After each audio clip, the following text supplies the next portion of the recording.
Hello guys, this is Ella Hidalgo. Welcome to my channel, Ella Hidalgo TV. And don't forget to subscribe to those who haven't subscribed yet. And please click the notification bell for future updates of my videos.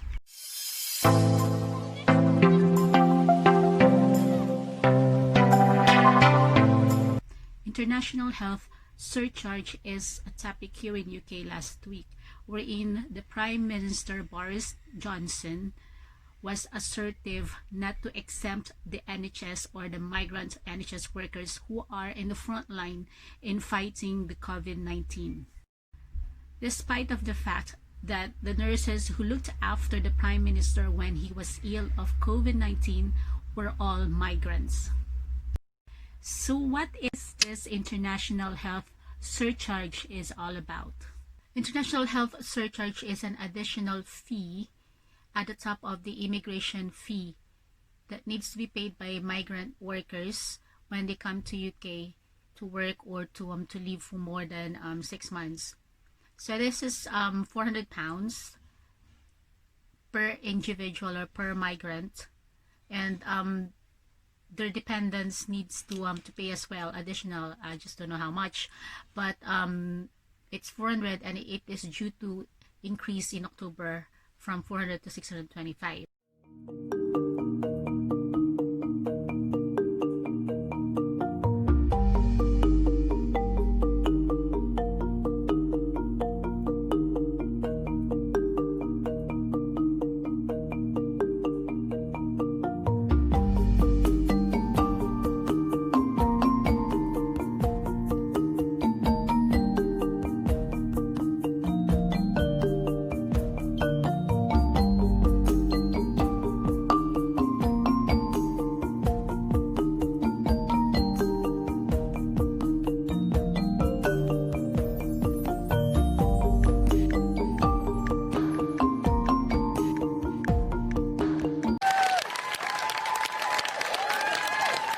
Thursday nights now look like this, as the nation pays tribute to NHS and care workers. But for those on the front line who are also immigrants, many have to pay an annual fee to use the NHS, even if they work in it. Currently, the NHS surcharge is £400 a year for migrants outside the European Economic Area. That figure will rise to £624 in October this year, and after Brexit, it will apply to all migrants, including those from the EEA. But over the last few days, the Prime Minister has come under pressure to scrap the surcharge for NHS and care workers. Initially, we must look at the realities that this is a great national service. It's a national institution. It needs funding, and those contributions actually help us to raise about £900 million. But Prime Minister Boris Johnson was put under pressure by his own MPs, by the leader of the Labour Party and the leader of the GMB Union and other campaigners for him to scrap the NHS IHS surcharge for the NHS health workers. Mr. Speaker, I'm disappointed because the Prime Minister just knows how raw this is. The fee in question, the Immigration Health Surcharge, is currently £400 a year. From October, that goes up to £624 a year. For a care worker on the national living wage, that will require working for 70 hours to pay off the fee. The Doctors Association, a number of medical groups, wrote to the Home Secretary this week, and they set it out this way.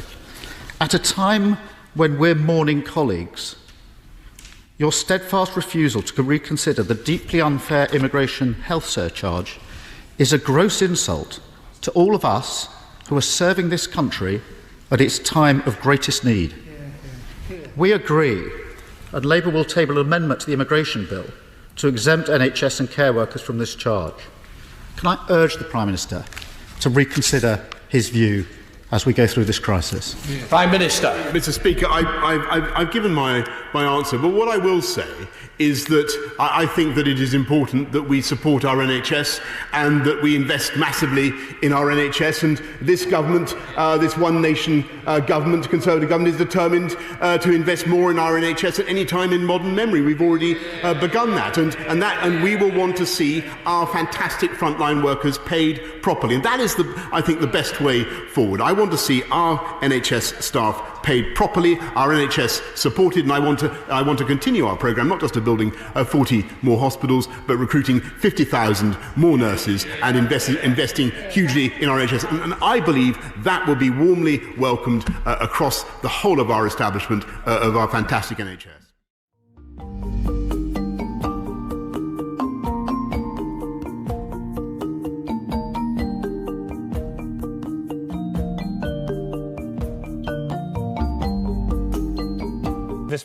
Because the Prime Minister Boris Johnson was put under pressure, he had a U-turn and he changed his decision. Therefore, the NHS migrant workers are now exempted from paying the International Health Surcharge.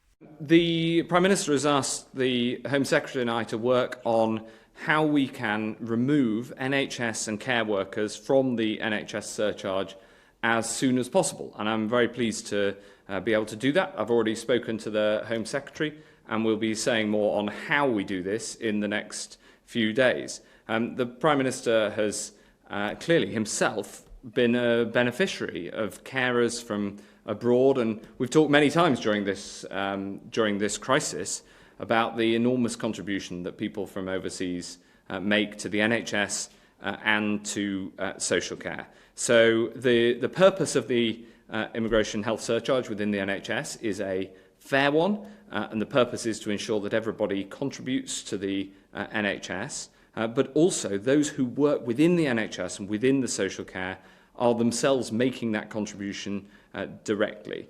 So the Prime Minister has made that decision, and he's asked us to make it happen. He said that he's been thinking about it and that he understands the difficulties faced by the NHS health workers. I know that this decision of exempting the NHS migrant health workers will have an impact to the UK's economy, because according to the Prime Minister, for the last 4 years they were able to have 900 million revenues out of this IHS from all the migrants who came to UK to work. And I've read somewhere that for the NHS migrant workers alone, they had 35 million from their IHS. However, it is also right to exempt our NHS migrant workers from paying this IHS, because they're already paying for their national insurance and the tax, and they work in NHS. Therefore, they should be free from using the National Health Care Service. For additional information, this International Health Surcharge was implemented to tackle the abuse of using the National Health Care System by the tourists during the past years. This exemption of the International Health Surcharge is a good news for the Filipino nurses, especially for the Filipino nurses who plans to come to UK to work, or who already applied and will be here in UK very soon, because they're now exempted from paying the International Health surcharges, and they don't need to pay it at the top of their immigration fees and other fees. And I've asked the opinions of some of my friends who paid for it and who are still going to pay, supposedly, if it wasn't it wasn't scrapped off. They have different opinions. So let's listen to one of them.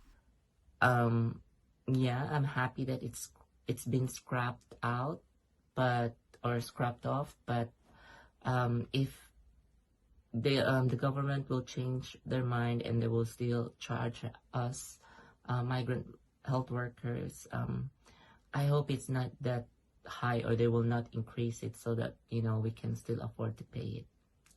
That's it. I have another friend who said his opinion about it, but he's just too shy to make a video of him. So he told me that this scrapping of IHS is more beneficial to the incoming nurses, or the nurses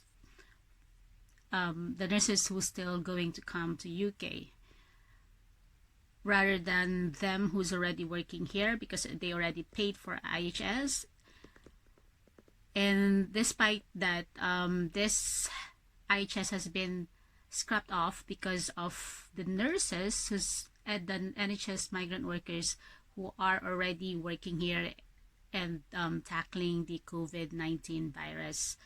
But he also said that he's still thankful that it was scrapped off, because he doesn't need to pay the last surcharge that he will be paying next year if it wasn't scrapped. I hope it made sense. But anyway, I'm lucky that I don't need to pay this IHS when I came to UK, because this was implemented in 2015 and I came here years ago. So thank you so much for watching this, and I hope that this video is has given some information for our Filipino nurses who's planning to come to UK, or who applied here in UK already and waiting for them to waiting for their flights from the Philippines to UK when this pandemic is over. So thank you for watching, and don't forget to subscribe my channel, Ella Hidalgo TV, and don't forget to click the notification bell for my future updates. Thank you.